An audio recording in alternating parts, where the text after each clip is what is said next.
गर्मियों की दोपहर थी। धूप भी बहुत तेज थी। टूनी चिड़िया और गौरी कवि आपस में बातें कर रही थीं। टूनी, इतनी गर्मी में तो खाना ढूंढना बहुत मुश्किल हो गया है। इतनी गर्मी में तो मुझसे उड़ा भी नहीं जाता और खाने को तो कहीं से एक दाना भी नहीं मिलता। मैं तो थक गई हूँ सुबह से दाना ढूंढ ढूंढ कर। गौरी बहन, तुम बिल्कुल ठीक कह रही हो। मैं भी सुबह से ही दाना ढूंढने निकली हुई हूँ। मेरा बेटा मुन्ना घर में अकेला है, लेकिन दाना तो मिल ही नहीं रहा। गर्मी भी बहुत है। अभी वो दोनों बातें ही कर रही होती हैं कि वहाँ पर एक परी आ जाती है। परी उन्हें कहती है, प्यारे पंछियों, तुम दोनों परेशान मत हो। मैंने तुम दोनों की बातें सुन ली हैं और मैं तुम दोनों की मदद कर सकती हूँ। तो इस पर टूनी चिड़िया कहती है, प्यारी परी, तुम हमारी मदद कैसे करोगी? मैं तुम दोनों की एक एक ख्वाहिश पूरी कर सकती हूँ। तुम कोई भी ख्वाहिश बता दो मुझे जो तुम्हारे दिल में है। ये बात सुनकर तो गौरी कवि और टूनी चिड़िया दोनों ही खुश हो जाती हैं। गौरी कवि तो फौरन से कहती है, हाँ, मैं बताती हूँ। मुझे बहुत ज्यादा सोना और अनाज चाहिए ताकि मेरी जिंदगी आसान हो जाए। गौरी कवि के बोलते ही वहाँ पर बहुत ज्यादा सोना और अनाज आ जाता है। गौरी कवि तो खुश हो जाती है। हाय, इतना सोना, इतना अनाज तो मैंने कभी अपनी पूरी जिंदगी में नहीं देखा। अब तो मैं सारी जिंदगी मजे करूंगी। प्यारी परी, आप मुझे एक सिलाई मशीन और कुछ अनाज दे दें। टूनी चिड़िया के ऐसे कहते ही वहाँ पर एक सिलाई मशीन और अनाज आ जाता है। वो दोनों परी का शुक्रिया अदा करते हैं और परी वहाँ से चली जाती है। परी के जाते ही गौरी कवि टूनी चिड़िया से कहती है, हाय टूनी, तुम तो रही ना बेवकूफ़ की बेवकूफ़ ही। देखो ना, मैंने परी से कितना सोना मांगा है और तुमने क्या मांगा? एक सिलाई मशीन। और तो तुम बेवकूफ़ ही। आखिर मेरे जैसे समझदार हर कोई थोड़ी ही हो सकता है। तो टूनी चिड़िया कहती है, गौरी बहन, आपको जो चाहिए था वो आपने मांगा और जो चीज़ मुझे चाहिए थी वो मैंने मांग ली। इसमें समझदारी और बेवकूफ़ी की क्या बात? मुझे सिलाई मशीन की बहुत ज़रूरत थी, मुझे मिल गई है, मैं इसी में ही खुश हूँ। मुझे कपड़े सीना बहुत अच्छे आते हैं। मैं बच्चों के कपड़े सिया करूँगी और अपने बेटे की स्कूल की फीस दिया करूँगी। ठीक है, सियो तुम घर जाके कपड़े। मैं तो जाकर कालू कौवे को ये सब कुछ दिखाऊंगी। वो तो खुशी से पागल ही हो जाएगा। गौरी कवि तो बहुत खुश थी। घर जाकर वो कालू कौवे को सब कुछ बताती है। देखा कालू जी, कैसे मैंने परी से इतना ज़्यादा सोना और अनाज मांग लिया और उस बेवकूफ़ चिड़िया को तो देखो, उसने एक सिलाई मशीन और अनाज मांगा। है तो बेवकूफ़ की बेवकूफ़ ही ठहरी ना। अब हम सारी ज़िंदगी बैठकर भी खाएंगे तो कभी भी हमारा अनाज ख़त्म नहीं होगा। अब तो मज़े ही मज़े। तो कालू कौवा कहता है, मेरी गोरी सबसे समझदार है। ये तो बहुत अच्छा हुआ। अब हमें बाहर खाना ढूंढने जाना नहीं पड़ेगा। आराम से घर बैठकर खाया करेंगे। दूसरी तरफ टूनी चिड़िया सिलाई मशीन का काम शुरू करती है। टूनी चिड़िया अपने बेटे को तालीम के लिए दूसरे जंगल भेज देती है। इस जंगल की पढ़ाई दूसरे जंगल से बहुत अच्छी थी। मुन्ने को भी पढ़ने लिखने का बहुत शौक था। वह बहुत दिल लगा कर पढ़ा करता था।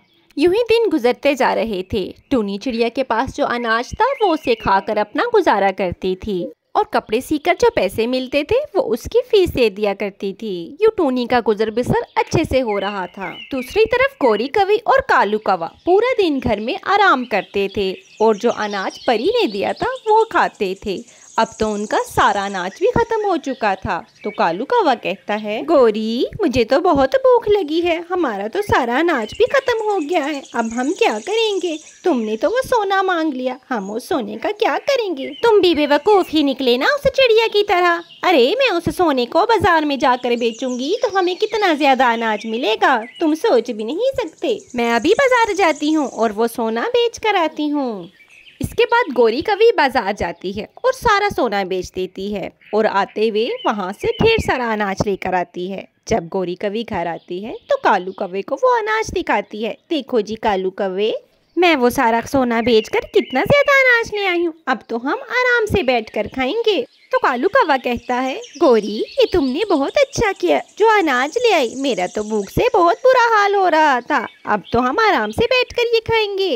शुक्र है जो मुझे इतनी समझदार पत्नी मिली। मेरी गौरी सबसे अच्छी और सबसे समझदार है। यूं ही वक्त गुजरता गया। टूनी चिड़िया ने कपड़े सी कर बहुत से पैसे इकट्ठे कर लिए थे। अब तो उसके बेटे की तालीम भी मुकम्मल हो चुकी थी और उसको बहुत अच्छी जॉब मिल चुकी थी।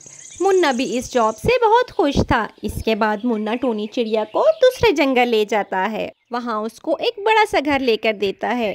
मामा, अब आपको काम करने की कोई ज़रूरत नहीं है, आपने बहुत काम कर लिया, अब आप आराम से इस घर में रहें। टूनी चिड़िया भी अपने बेटे मुन्ने से बहुत खुश थी। इधर गौरी कवि सोना बेचकर जो अनाज लेकर आती है, अब वो कल सड़ जाता है और उसमें से बहुत गंदी बदबू आने लगती है। ये देखकर कालू कौवा गौरी कवि से कहता है, गौरी गौरी, ये सारा अनाज तो खराब हो गया है और इसमें से बहुत गंदी बदबू आ रही है। अब हम क्या करेंगे? अब तो हमें फिर से दोबारा से खाना ढूंढने जाना पड़ेगा। मैं तो बाहर नहीं जाऊंगा इतनी गर्मी में, मैं कह रहा हूँ, मैं खाना ढूंढने नहीं जाऊंगा। तो गौरी कवि कहती है, अनाज तो सारा गल सड़ गया है, अब खाना ढूंढने तो हमें जाना ही पड़ेगा, नहीं तो हम तो भूख से ही मर जाएंगे। गौरी की बात सुनकर कालू कौवे को गुस्सा आ जाता है और वो कहता है, मैं कह रहा हूँ, मैं खाना ढूंढने नहीं जाऊंगा, मेरा खाना भी तुम लेकर आओगी। क्या क्या मैं तुम्हारा खाना लेकर आऊंगी? ऐसा कैसे हो सकता है? तुम ही खाना लेकर आओगे, बल्कि मेरा भी लेकर आओगे। ऐसे ही वो दोनों गुस्से में एक दूसरे से लड़ने लगते हैं। ठंड अब दिन ब दिन बढ़ती ही जा रही थी। टूनी चिड़िया भी अंडे देने वाली थी। ठंड अब बढ़ती जा रही है और मैं भी अंडा देने वाली हूँ। मुझे अब अंडा देने के लिए कोई गर्म जगह तलाश करनी होगी, जहाँ पर मैं आराम से अंडा दे सकूँ और फिर वहाँ पर अपना घर बना लूँ। मुझे अपने प्यारे से बच्चे के लिए ये सब कुछ करना ही होगा। टूनी चिड़िया उठते हुए कालू कौवा और चंदा कवि के पास आती है और उनसे पूछती है, बहन, मैं अंडा देने वाली हूँ और मुझे कोई गर्म जगह की तलाश है।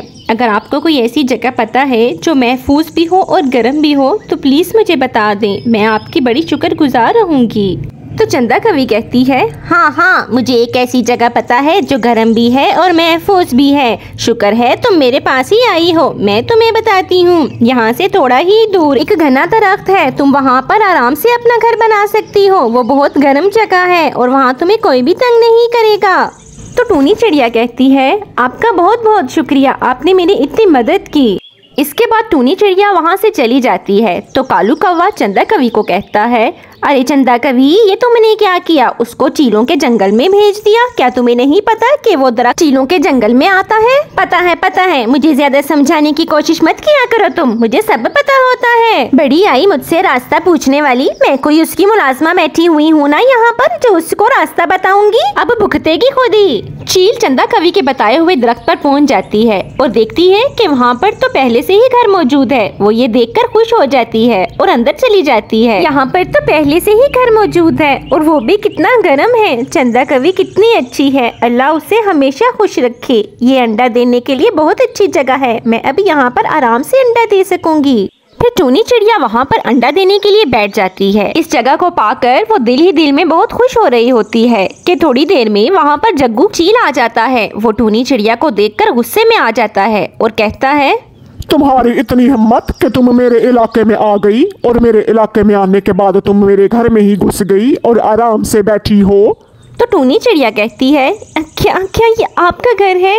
मुझे माफ़ कर दें चील भैया, मुझे नहीं पता था कि ये आपका घर है। मुझे पता होता तो मैं यहाँ कभी ना आती। मैं अंडा देने वाली हूँ और मुझे ये जगह गर्म लगी, इसलिए मैंने सोचा मैं यहाँ पर अंडा दे दूँ। आप मुझे माफ़ कर दें। जग्गू चील जब ये सुनता है कि टूनी चिड़िया अंडा देने लगी है तो उसके मुंह में पानी आ जाता है। वो सोचता है कि घर आए शिकार को क्यों हाथ से निकालूं, इसको यहीं रोक लेता हूँ। जब ये अंडा देगी तो पहले इसका अंडा खाऊंगा और फिर इस चिड़िया को ही खा जाऊंगा।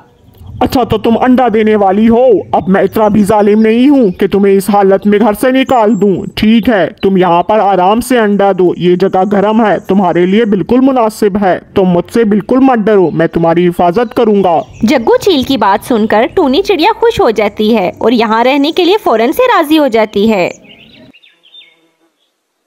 जग्गू, ये मैंने क्या सुना है? तूने अपने घर में एक चिड़िया को बना दे रखी है। देख जग्गू, मेरा हिस्सा देना मुझे ना भूलना। तू जानता है ना, मैं तुझे हमेशा अपने हिस्से में जरूर शेयर कराता हूँ। अब तेरी बारी है। सीधे चील की बात सुनकर जग्गू चील कहता है, अरे जाओ जाओ यहाँ से, कोई चिड़िया यहाँ नहीं रहती है और खबरदार उस पर किसी ने नजर भी डाली हो, वो मेरी मेहमान है। अरे जग्गू, ये तू कैसी बातें कर रहा है? अगर घोड़ा घास से दोस्ती कर लेगा तो वो खाएगा क्या? कहीं पागल वागल तो नहीं हो गया है तू?